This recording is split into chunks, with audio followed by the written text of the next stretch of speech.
আজকের পাঠ শিষ্যচরিত গ্রন্থ ১০ অধ্যায় ২৪ থেকে ৩৫ পদ। তার পরের দিন তিনি সিজারিয়া নগরে এসে পৌঁছলেন। সেখানে কর্নেলিয়াস তাদের আসার জন্য অপেক্ষায় ছিলেন। তিনি তার আত্মীয় স্বজন ও ঘনিষ্ঠ বন্ধুবান্ধবদের আগে থেকেই নিজের বাড়িতে আমন্ত্রণ জানিয়ে সমবেত করে রেখেছেন। পিতর বাড়ির মধ্যে ঢুকছেন, এমন সময় তার কাছে এগিয়ে এসে কর্নেলিয়াস তার পায়ে লুটিয়ে পড়ে প্রণাম করলেন। কিন্তু পিতর তাকে মাটি থেকে তুলে দিয়ে বললেন, উঠুন উঠুন, আমি নিজেও তো একজন মানুষ। তারপর কর্নেলিয়াসের সঙ্গে কথা বলতে বলতে তিনি বাড়ির ভেতর গেলেন।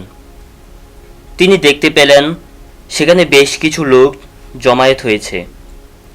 তাদের তিনি এই কথা বললেন, অন্য জাতির কারোর সঙ্গে মেলামেশা করা বা তার বাড়িতে যাওয়া কোনো ইহুদির পক্ষে যে কতখানি নিয়ম বিরুদ্ধ কাজ তা তো আপনাদের জানাই আছে। কিন্তু পরমেশ্বর আমায় দেখিয়ে দিয়েছেন যে কাউকে কখনো অশুচি অপবিত্র বলা উচিত নয়। তাই আপনারা যখন আমায় নিয়ে আসতে লোক পাঠালেন, তখন আমি কোনো আপত্তি না তুলেই সোজা এখানে চলে এলাম।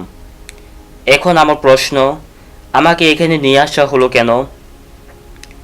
উত্তরে কর্নেলিয়াস বললেন, ৩ দিন আগে ঠিক এই সময় আমার এই বাড়িতে আমি যখন বিকেল ৩টের প্রার্থনা করছিলাম, তখন হঠাৎ ধবধবে সাদা পোশাক পরা কে একজন আমার সামনে এসে দাঁড়ালেন।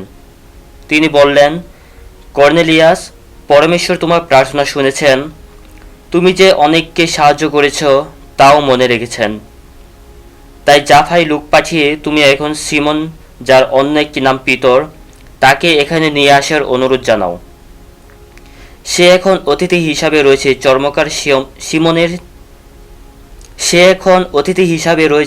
চর্মকার সিমনের সমুদ্র তীরের বাড়িতে। তাই আমি তখন সঙ্গে সঙ্গে আপনার কাছে লোক পাঠালাম, আর আপনিও দয়া করে আমার এখানে এসেছেন। এখন আমরা এই যে সবাই এখানে পরমেশ্বরের সামনে রয়েছি, প্রভু আপনাকে যা কিছু আদেশ দিয়েছেন তা শুনব বলেই রয়েছি।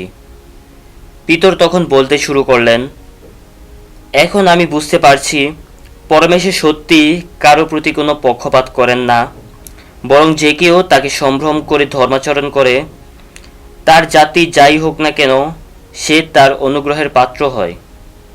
প্রভুর বাণী।